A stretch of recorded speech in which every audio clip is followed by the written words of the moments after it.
Hi, I'm Pete. Welcome back to my channel. Today, it's New Tool Day Part 2. As you recall from my last video, my first Makita Track Saw got delivered and had some issues. Well, my new one just got delivered, so let's check it out.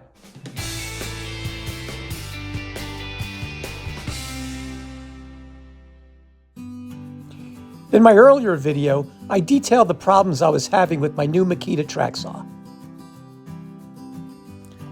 The first issue I uncovered was the bevel scale was out of adjustment, only reading 43 degrees at the 45-degree stop. The second problem with my saw was the scoring function quick stop button was very sticky and didn't always actuate. Because of the issues with these two very important functions, I knew I wouldn't be happy with the saw, so I decided it's time to send it back. I've had nothing but good luck with Makita tools in the past, so I decided I'll give Makita one more shot. So I reordered the saw, this time from a different vendor and as part of a kit. In addition to the saw, the kit includes 2 batteries, a charger, and 2 carrying cases. Well, my replacement track saw just got delivered.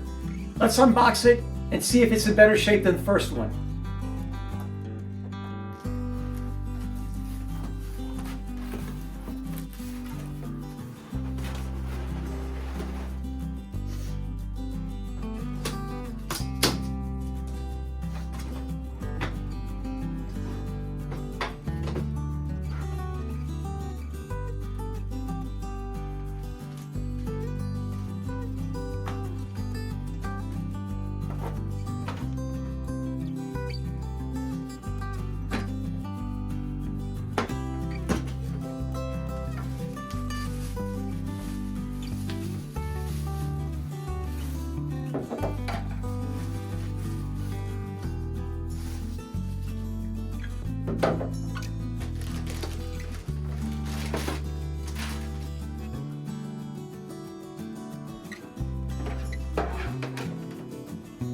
Well, right off the bat, I can see this saw is in better shape than the first one.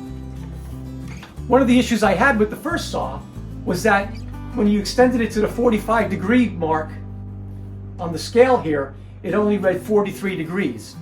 This one, right out of the box, it's at 45. So there we go. That first issue is taken care of.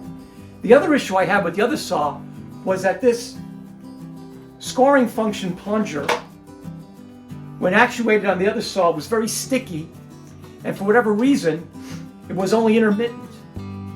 This one seems to go in,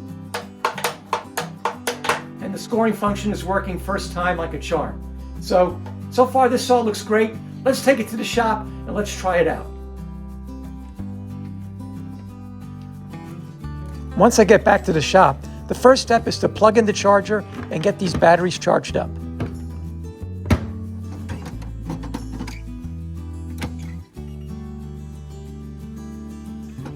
While the batteries are charging, now is a good time to review the features of this saw. These 2 adjusting screws on the base help you calibrate the sliding action of the saw on the guide rail. Also on the base is this slide lever. It keeps the saw from tilting off the guide rail while bevel cutting. Depth of cut is easily adjusted with this slider on the depth guide. It's important to note that the depth guide scale is metric only. The Makita has a shallow depth scoring function. It's engaged by pressing in this stop button. Here's the depth of cut once it's engaged. Blade changes are very easy. After removing the batteries, you rotate this locking lever. It engages the lock pin, putting the blade in the proper position. There's a hex key conveniently located in the motor housing. This button locks the shaft, allowing you to loosen the bolt that holds the blade.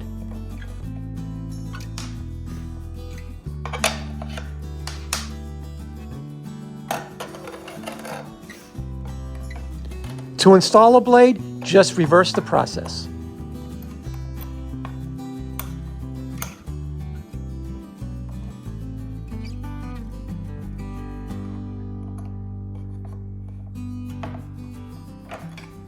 Well, the batteries are all charged up. Let's install them and let's make some cuts. A couple of things I like right off the bat is the saw has a soft start feature and electric brake. Let's do our first cut at 90 degrees.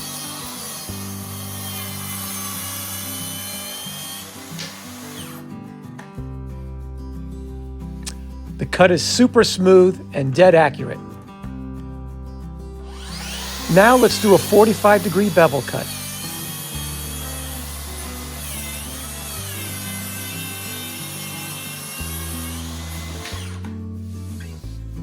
Once again, super smooth and super accurate. Well, so far, I've got to say, I'm very happy with this kit.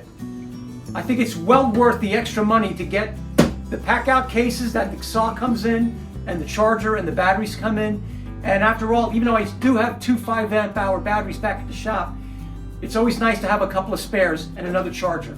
So for the extra, I think it was $200, I think this is definitely worth it versus the tool-only option. And even though it took 2 tries, I'm very happy with the saw and look forward to using it on future projects. I hope you found this video helpful. If you did, please remember to hit like and please subscribe for future videos and projects. See you again soon.